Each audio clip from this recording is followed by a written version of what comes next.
Are you only making this in the slow season? I'll take that. Don't let the winter freeze your bank account. Are you begging again, Eddie? I need money. In January 2021, we made $29,000. Fast forward to January 2023, we made $90,000. Don't let this happen to you. My baby. Stay tuned as we discuss how you can prepare for the winter season. Brr. It's getting cold in here. So I know y'all know during the winter, it'll be some hard times. So let's go through it. So we have basically 4 seasons. We have, start off with winter, which is kind of like our mid-December to March, early March. Yeah. And then we have spring, which is a busy season for us from mid-March to right before June starts. And then we have like a slower part of the season, which is not as slow as the winter, but a slow season through the summer. And then we have our busy season from September, the 3rd week, until December, halfway through December. And that's kind of our season. So those kind of seasons, and everyone's seasons may be different or be longer, bigger. Like I know in Chicago, the winter season will be from November or late October to March. So your winter season might encompass a lot of the stuff. And then you have a small spring season, which would be like graduations. What else happened during the spring? What do you say? Spring, home with your babies. Baby showers and stuff like that. Baby showers, yeah. And so you have that. So the biggest thing, we're going to start from the very beginning, the seasons and kind of like what it kind of looks like. Winter, for us specifically, and you're in warmer states, you're going to have lots of issues because people don't like being cold. And that's why they live in warm states. So winter's going to be probably the biggest drought, unless you don't have the right equipment, which we'll talk about later. Spring will be huge, almost should be huge for almost everybody, kind of in the backyard space, the backyard event rentals, because that'll be all the graduations. It'll be people graduating from almost everything: college, first grade, high school, preschool, daycare. I think we do a couple of daycares and stuff a lot of times too. Yeah. You basically get all the graduations, and they'll span for about a month and a half of graduation. Now summer for us is weird. We have some weeks that are really busy, depending on the weather, and then we have some weeks that are like drop dead because it's 110 degrees out here in Texas. And I don't know if you guys know, we put up a map and stuff. One of these reporters said that, I think it was McKinney, had the 110,000 degrees, they said. 110,000? Everyone in McKinney is dead. The temperature, the heat index right now in McKinney is 10,000. What is that? 101,105. So you see, it's very hot here, and if you don't have, you don't have evaporators, fans, tents, anything for shade, water, misting fans, a guy with a fan that does this all day. Yeah, you're not gonna get anything out. No one's gonna be sitting in a black chair in the middle of the sun. Unless they got like venues and stuff like that or indoor events. Yeah, and then for us, it goes into the winter, the kind of the summer season. It goes into being a lot more. It start at the end, start picking up and start going to the fall season, and that fall season is where we make majority of our money at. So like we're in the middle of the fall season right now. We have basically most of our bigger events ahead of us, but during this time right here is when like everything happens for us. We have the biggest weekends. We'll make the most money in October, revenue-wise, the most money in earned revenue in November. It just gets a lot of crazy for us right here. And so you have to be able to plan for that. And in all these cycles, you have to look at it from an inventory standpoint, a people standpoint, a vehicle standpoint, because you might need different things for each of these. I'm gonna show this graph real quick. So this should be the fall right here. We had like a huge increase one year. We went from 90,000 to like 225,000 from I think in 2022 to 2021. Yeah. But like, do you remember what was the key things that we did on those jumps? It's from last year, 2022. Yeah. 2021 to 2022. I think all the stuff that we had, that we offered to customers as well. We kind of saw a lot of demand of things that we didn't have in inventory. We decided that it's time to purchase those items. Yeah. Do you remember the 2 big things we purchased early 2022? Probably tents. Yeah, we had the big tent delivery. Yeah. And we got it to Frisco. Yep, a whole bunch of tents. And then what was the other thing? And then heaters as well. But yeah, like what would you say, like just like going through and learning the seasons? Because I know like obviously we learn them all at the same time. What were kind of your thoughts when you learned how the seasons work? Because like remember when we first started, it was winter, but like it was no slowing down though. Yeah, that's true. I think we were in different markets as well, and on top of that, we were offering everything for free. Oh yeah, Free always goes. Yeah, the free everybody comes, but the main thing that I've learned is that we just we work on marketing and targeting certain people. Another thing is that what we learned is it's the end of the quarter, so a lot of companies are going to try to dump all the money that they can.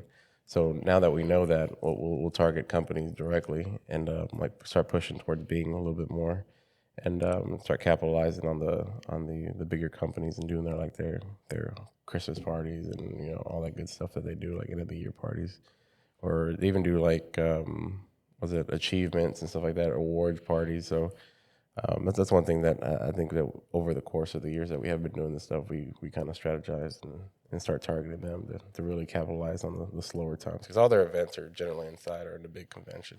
Yeah. So let's go through like what are the biggest things people need to look at throughout the whole year, like the days and stuff, and like what is the days that matter the most, starting from January all the way to December. Let's see if we can name enough of them. I know it's on the spot for us, so don't hold us to it. But Go ahead.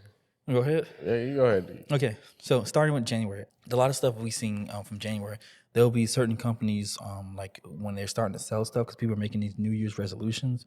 So I think from what I remember, it was gyms, the land partner stuff. They do most of their stuff in the first, because people are like, "Oh, I want to get land this year," and then they do all the stuff, and we sell tents and stuff like that.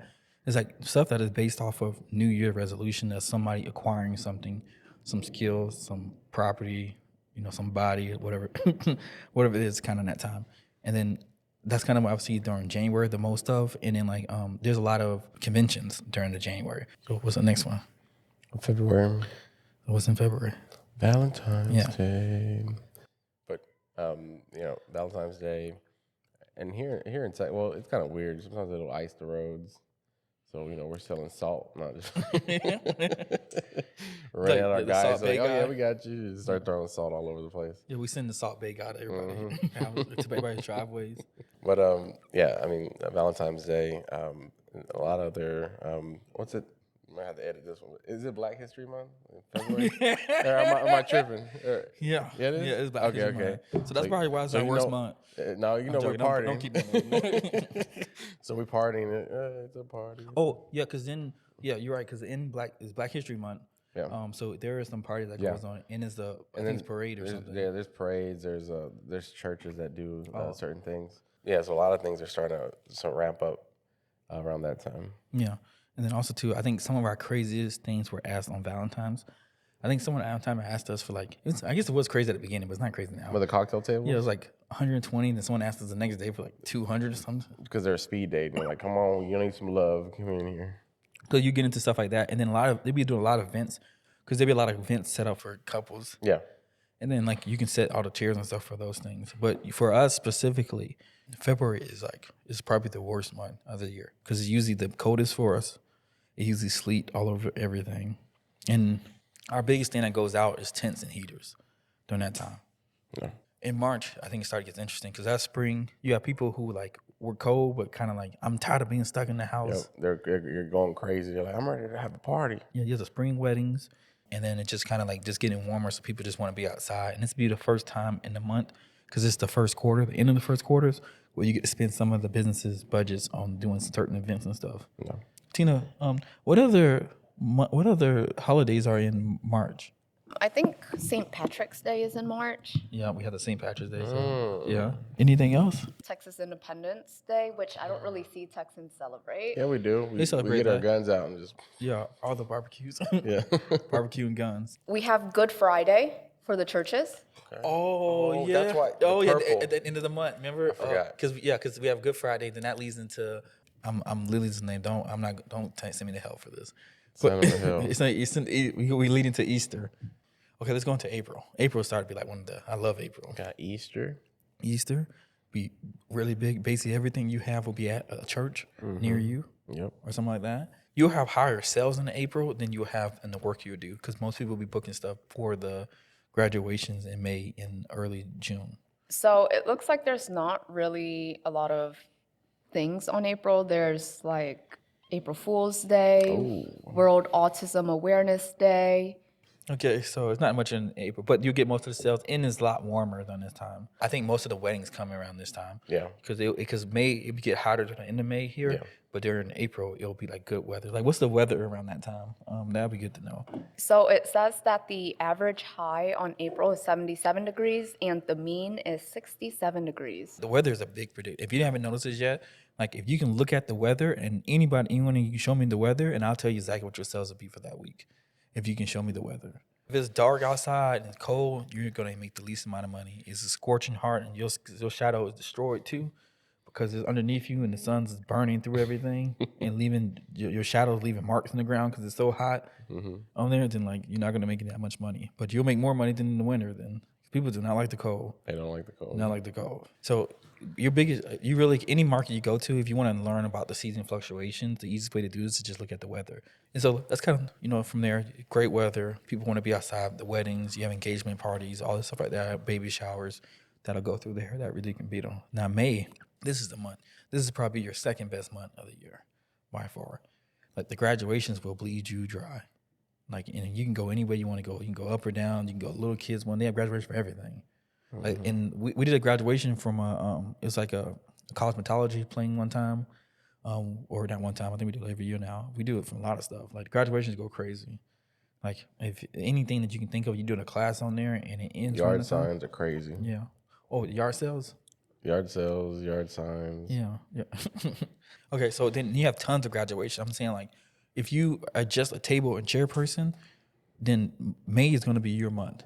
Like you're gonna do nothing but tables and chairs, linens, and then tents, and you can put those out a lot. Like I'm really excited for May coming up this year. I wish May came right after November, and then it just goes around in those circles over and over. That'd be Skips great. all the bad parts. Let's go to the bad one. Let's go to the next one. Next one would be June. First week of June, graduation still, and then here in Texas, the temperature just.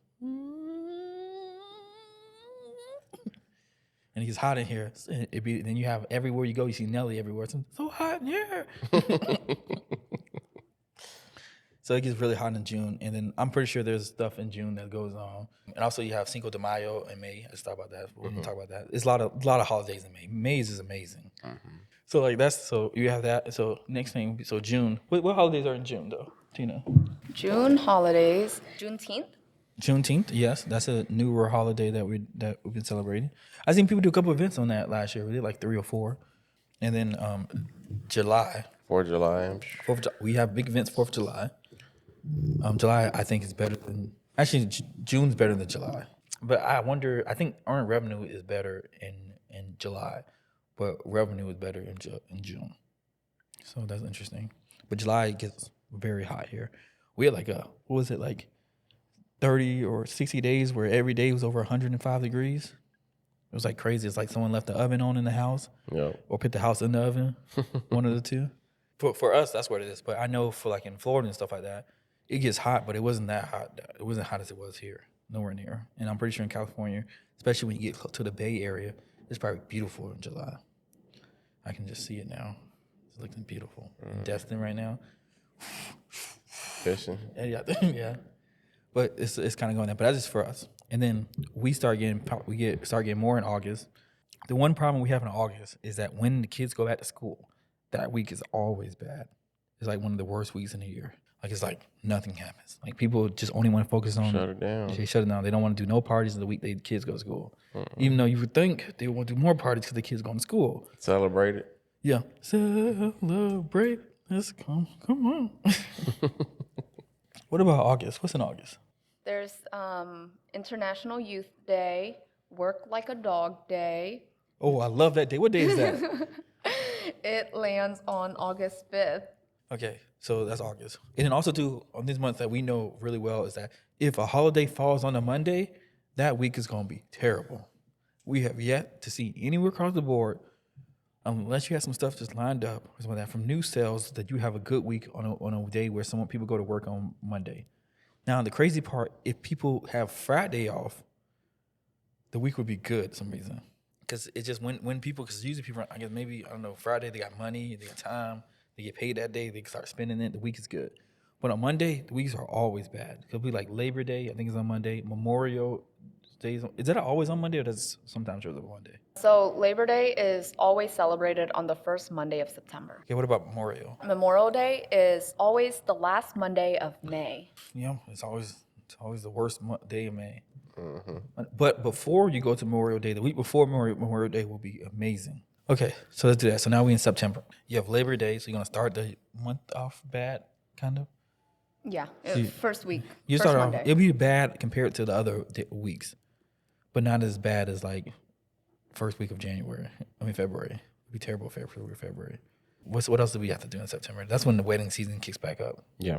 I feel like we're missing something in September. There's no holidays in September. There isn't? Maybe it's I have a whole bunch of people that are born in that day. I have a month. Oh, okay. Here we go. A ton of people are born in September. Yeah. So a whole bunch of birthday parties.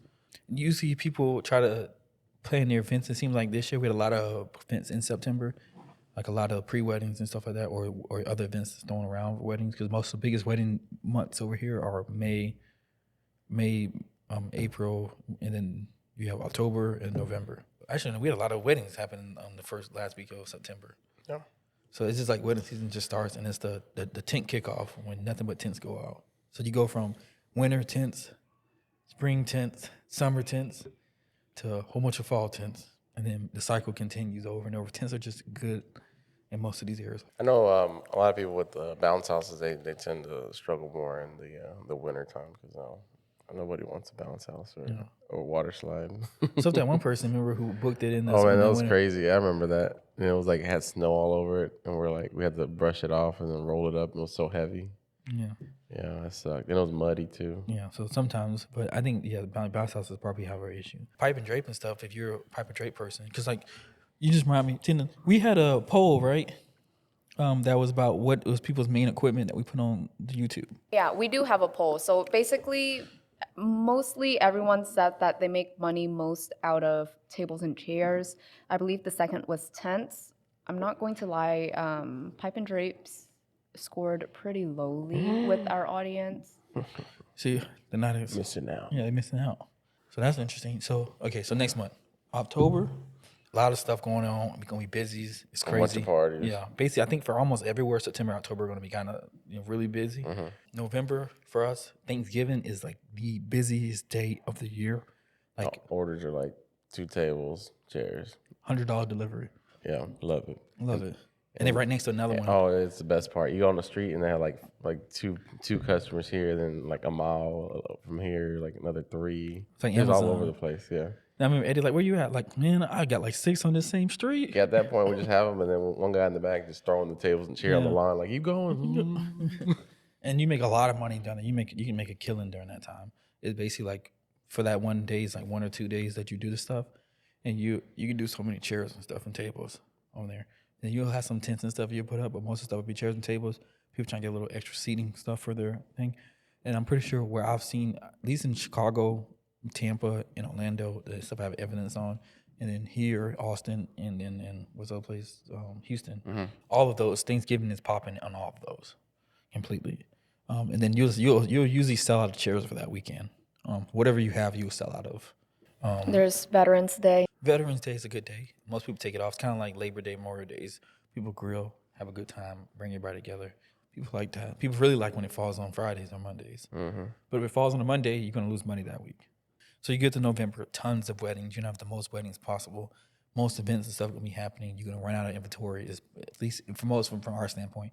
Now, your November may be in October, maybe in September, depending on your weather, depending on how it goes. Or if you're in California, your November might last for 7 months. And then the other things are October's. It depends on where you are, because it's always based on your climate. December, this is the interesting thing. People from, individuals don't rent as much during this time. But the corporations for the corporate parties or the Christmas party things, all the Christmas parties, corporate parties for Christmas, the the reward parties, those are like really big. You make so much money during that Christmas thing. It'll be from the beginning of Christmas, or really from Thanksgiving, because during Thanksgiving, the corporate will throw their own Christmas parties as well. Friendsgiving things, all that stuff. Yeah, and you'll have that all the way up to Christmas, and it'll kind of be just a lot. Most times we see bigger events during that time. A lot more stuff goes out, and it's more of a chairs and tables kind of world as long as you have the chairs and tables, you can be able to rock with everybody. And then the tents and stuff obviously go out, and they'll go out with heaters and stuff a lot more. Tina, you have a statistic for us? Yes, so the statistic that I have is according to a report by IBIS World, the event planning and party supply rental industry in the United States experienced significant seasonal fluctuations, with the summer months being the peak season for event bookings and rental. I know this is the opposite for us. Yeah, it's just how it works out. It just, I think if you, like you said, if it's just burning hot, you're not. People don't want to party in the freezing cold or in the scorching desert. Yeah. If you're currently watching this right now, then you need to download the Ultimate Checklist. The Ultimate Checklist. So Eddie's holding the Ultimate Checklist. This is our baby right here. Not together, none of that stuff like that. But this is rock 'em, yeah. So in the Ultimate Checklist, it is the rental Bible, which is going to be the final name of it once we finish checking off all the lists. But everything on here. But this right here has a jump pack full of stuff of where to get the money from, how to manage the money. Go through a ton of FAQs of specific situations of what exactly we do and how we do the best of it, how to market, what exactly you need to do from when it comes to like marketing from unpaid to paid, basically everything on there. And then like what's the main 4 things that you need to do that to have a successful rental company, all that's in there. And basically everything we talk about is in the in the Ultimate Checklist. So make sure you check it out in the links below and download the Ultimate Checklist. And don't forget too, we're about to come out with a link to review the Ultimate Checklist. So give them the 5 stars. Even if you didn't like it, give it a 5 star. So now that we know all the fluctuations and everything on all the season and stuff, like now we're here for the main question that we're trying to figure out. I know you're trying to figure out too, like how did you go through the busy season and you go into slow season and you don't fall off a cliff? You know, your stuff won't do and blow up, and then you're like, it's like, don't they me check it? And you're like, none of that, no. So these are a couple things that we have done and what has worked for us. And I'm saying that specifically because this has worked for us and the people that we've talked to and the companies that we are incorporated with. The first thing we're gonna start with inventory. So like when it comes to our slow season, we have 2 slow seasons. We have the winter months, which is, as we said before, basically the last week of December, which is Christmas and New Year's, all the way into the first week of March on there. So what's a couple of inventory items that we try to bump up on during that time? Tents, for sure. Tents are great. For the wintertime, Yeah. The heaters, Heaters. we bump those up. For some reason, every year it's like we can't keep up with the heaters because some people just come in just for heaters. And they get like 10 heaters. And then, yeah, they're like Like, 10 heaters, or like a lot of times, like clubs and stuff like that, they'll be like, bring the heaters because our people are outside cold. So we're over there bringing like 20 heaters. And it's like for restaurants and stuff like that. Yeah, so you have 2 types of heaters. We have 10 heaters, which we can show example, and then we have patio heaters. Yeah, it's very good patio heater. And the patio heaters at Home Depot, if you start looking for them right now, they're probably like only $129, $99. You can probably rent them for $100. So you rent them from $100, but you do have to set it up when you get there, and the propane will you come with the person when they get it. The way to get cheaper propane prices from 30. Yeah, go to U-Haul. U-Haul, yeah. And so if you don't know what U-Haul is, which I think U-Haul is about everywhere. Yeah, pretty much. If not, you just get a propane provider. They just sell it directly to you. Just the refills what they charge you for. And you bring your tank and they'll refill it. We've been doing that for the beginning. Well, in the beginning we did exchanges, which was way more. But the only time I exchange if I have a propane tank that's like, because another thing, when you go to get it refilled, it has to meet certain criteria. You can't have a dent on it, or it can't be all rusty, or has to have an inspection stamp on it. If it doesn't have that, they're like, we're not going to refill this. So what I do with that bad boy is I do exchange on that. And now the new exchange that I have, it's good to go. I can refill those. So just a little pro tip right there. I just hooked you up. A pro tip, put a comment down if you support, Thank you. not if you support, but if you whatever, just put a comment down below, please. I don't know.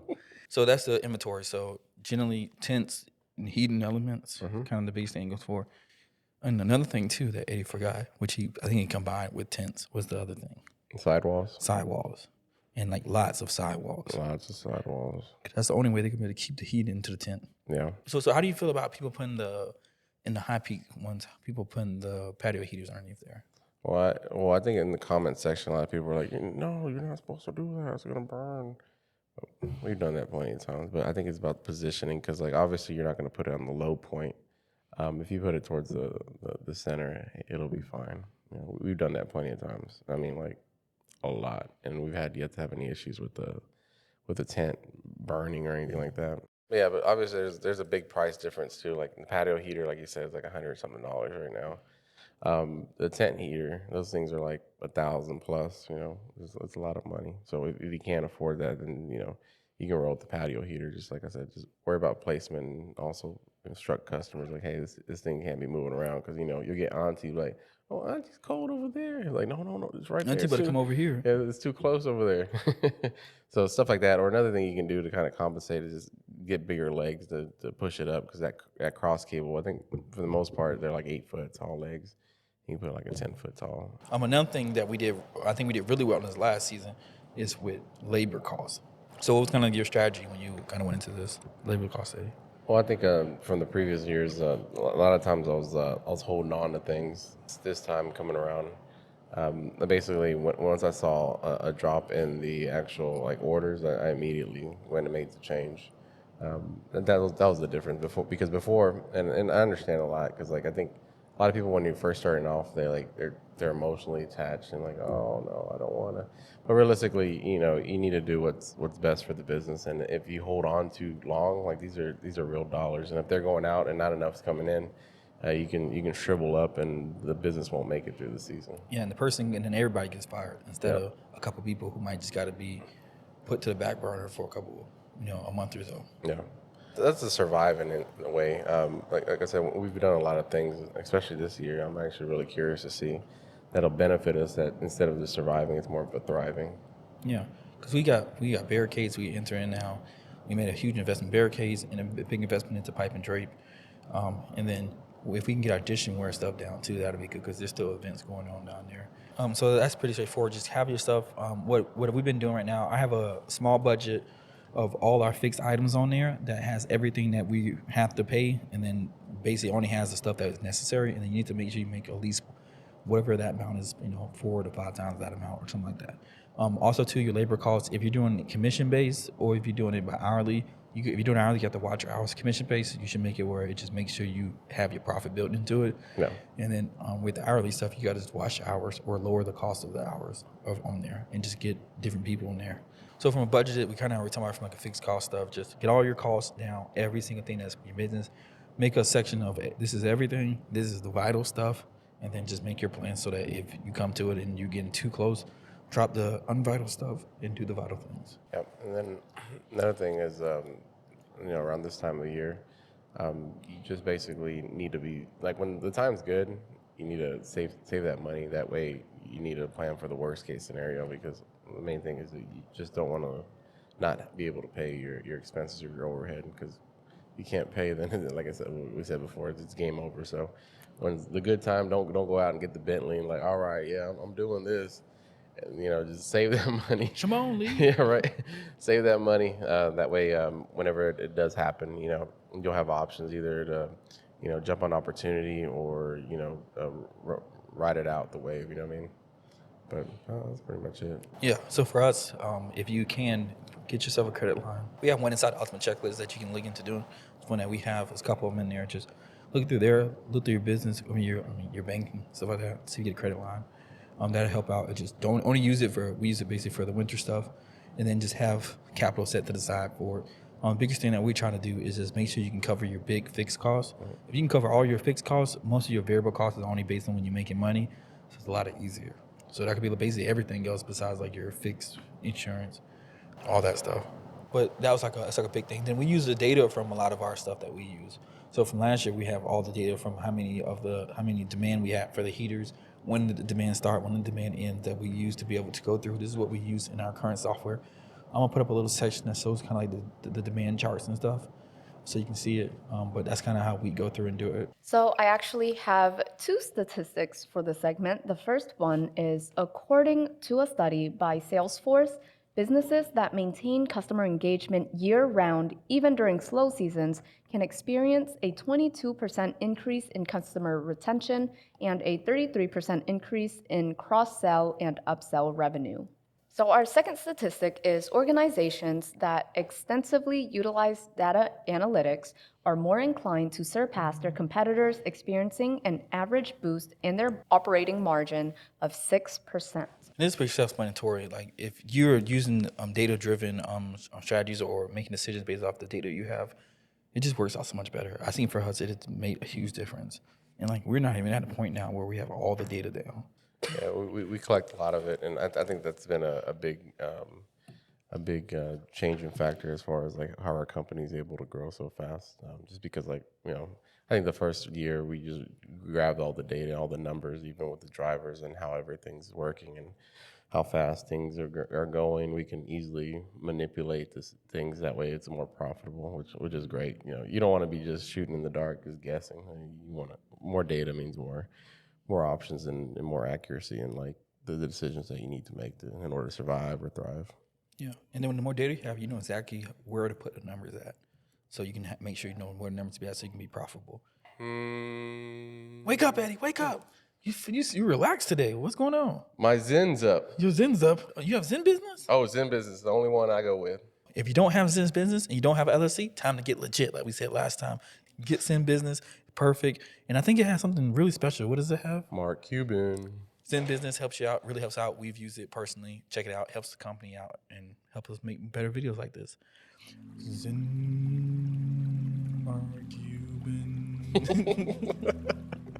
Okay, so now that you got through the slow season, you need to know what you need to get through to get to the fast season or the peak season. The peak season. So, Eddie, since you're in operation, and most of these issues are all operational issues, like what are the three biggest issues? Three biggest issues is just lack of preparation. For instance, right now, like I said, the weather's starting to drop. So we have a guy that does like all our repairs and like builds stuff for us. And right now I'm having to go through all our heaters, making sure they're all up to par and ready to go. Because once the weather hits a certain temperature, those things are going to start going out like hotcakes every single time. And then all the propane tanks have to be filled up. Yeah. What is the biggest thing in preparation? Just preparation on equipment or preparation on everything? Like, what do you mean? Yeah, just like on the equipment side, and then also like the transition, to transition over to the things that are, because like a lot of these items are put up into an area that we don't really mess with them, but now they need to be moved down. That way they were easier to access, and then the stuff that's more for like the hotter times, like the fans and stuff like that, now they're gonna go up out of the way, and now the stuff for the colder weathers are gonna start coming down. That way they're more easier access to be able to pull and get them done to the customer fast. So what's number two? On the operations side, another thing is like as far as staffing goes, I look at that as well. I go through and like I said, right now it's cold. So right now it's the peak season right now. So when we're holding tight, we're actually getting new hires in fast. Our HR department's like starting to ramp it up. That way we can get them in here quick. And then we have like a whole training program. That way we can get them up to par and they can be successful and effective in the company. Okay. So what's number three then? It's same thing with the vehicles too. That's one thing that we know, because like it got so busy and we're maxing out and our inventory is growing and the fleet isn't able to keep up. So we threw more vehicles in there. A lot of the repairs when the time slows down on the vehicles, we're going to start actually putting them down and getting those repairs done that we're kind of neglecting or kind of pushing off, saying, I can still drive. We're getting a lot of those the work done, but that's generally the shift that we do for the operations side whenever the seasons change. Yeah. So what would you say is the number one thing that people need to be aware of when they're going from kind of like a slower season to like the busy season? Like, what is the biggest transition they need to have their mind around? The main thing is like getting the work done, because like when it's a slow season, it's easy. You just cut everything, like hours and the whole operation, how like even our business hours of how long we stay open, when we do certain things, all that gets shifted. And then after that, you need to pre-plan on like, okay, well, like if you've been open for more than a year, you should be able to say, hey, during this point in time is when we see a big influx of work that has to be completed. So you need basically prepare for that. So whether it's being like that vehicle, like I said, is down and needs to repair, get that done before that point in time, or go ahead and add 2 to 5 more people on your roster, get them trained up a week prior to that time that they need to start running. Because one thing, the worst thing is to have somebody that doesn't know anything about the business, like how it runs and everything. You're trying to train them at the same time you're trying to keep up with getting the work done. So you need to go ahead and train them pre-hand before that time comes. Okay. When is a good time when you decide on like, okay, we need to hire new people? Is it kind of like, I know sometimes I'll say like, Eddie, the revenue's going up, but the earned revenue's the same. So the work stays the same, but the money comes in is a lot higher. Yeah. Realistically, what I do is I look at like a week-to-week base, and I look at a week-to-week base, and so the revenue, I look at that, but also look at the orders, and then I look at the quotes too, because that's one thing that's kind of overlooked. I look at the quotes that are coming in, because one thing that I know the ratio that we have is like, as far as making the sale is a certain percentage during that time. Then I'll just say, I'll anticipate that we get like, well, just for an example, like 200 quotes in. I know we're gonna get like, I don't know, maybe half or a little bit over that. Then I'll pre-plan, and then I'll look at the quotes too, and I'll say, okay, what are the people really trying to get? So like sometimes during certain months, like we've talked before, like we'll have like conventions, festivals, and stuff like that. So I'm gonna need to like ramp up on my employees during those times. So basically, I'm basically looking at projections weeks ahead. So maybe I usually do like 2 to 3 weeks, but then sometimes they'll just come in like crazy. But realistically, nothing's unexpected, because we've already been in business so long that we already got all the data, what's happening, when it's happening. Even like the president election, all that stuff has effect on how everything runs and how much manpower that we have. Yeah. When do you decide on like this is the time for like maybe to switch somebody over before the season starts, gets busy? Well, it depends, because that goes deeper into like employee performance and stuff like that. One thing that we talk all the time is like, I was like, hey, I don't want to put a fish in the desert and expect them to swim, So a lot of times during the slow time, I'll say, hey, this person is showing certain signs of good, we'll just say, leadership skills. We need to go ahead and bump them up, and we'll move them around during the slow time. That way I have time to kind of conform them and train them up and let them know the direction that we're looking for. That way if they make the mistakes, it's okay, but I don't want to feed them to the wolves per se when it's a busy season, and like we can't have those mistakes happen. Yeah. So Tina, this was your first year experiencing part of our peak season. Like, how was that for you? So my experience with you guys, at first when I came in, there was a lot of people, and I thought that was how it was going to stay, but then after a while, basically everything died down, and we only had like 2 people working at the warehouse for a while. I think that was pretty interesting. I didn't know that the transition was going to be so drastic. For me, my peak season was whenever we were doing all of the additional media stuff. I don't want to say names. Should I say names? Like, should I say exposed boards? We It's too late. You said it. You can say it. I mean, it's a brand we own. It's not like I just healed my Okay. broken heart, Yeah. but okay. Okay. Oh. It's Okay. crazy. Okay, yeah, so peak seasons for the media team was whenever we were dealing with, other medias that Kelly Rentals own or the Rental Boys own. This was the Rental Boys, Kelly Rentals, Exposed Sports, and we were also doing client events at the time as well. I think that was my peak season just because it was so much. However, we did realize that it just wasn't working out in terms of the amount of resources we have and how much we're able to bring out. And so afterwards, we just decided to cut down the team. I do see that translate across at the warehouse as well whenever things are getting busy versus whenever they're going slow. I know right now we are starting to get a lot more workers back at the warehouse, or employees. I like workers. I like workers too. According to the NRF, holiday sales in the United States reached $789.4 billion in 2020. This is a 8.3% increase from the previous year. So, I mean, clearly you can see that the market is growing on a regular basis. So 8.3%, that's quite a bit right there. That'll basically double every 6 years right there. Next, we're going to go on to the rental rundown. So the first question that I have for you guys is, what are some ways for me to continue generating revenue during slow seasons? I mean, we just discussed a couple of them. Hopefully you've been listening too. Yeah. If you're saying this. Yeah, I mean, like you can just, change the strategy. Like you can, like a lot of times, like it's just a sales perspective as far as like a little discounts or whatever you need to do to the sales, close the deals, because your leads aren't going to be coming in as much. or you can just spend more money in marketing. So like during the peak season, you wouldn't spend as much because there's so much high of a demand. But during slow season, you just double up sometimes on the marketing.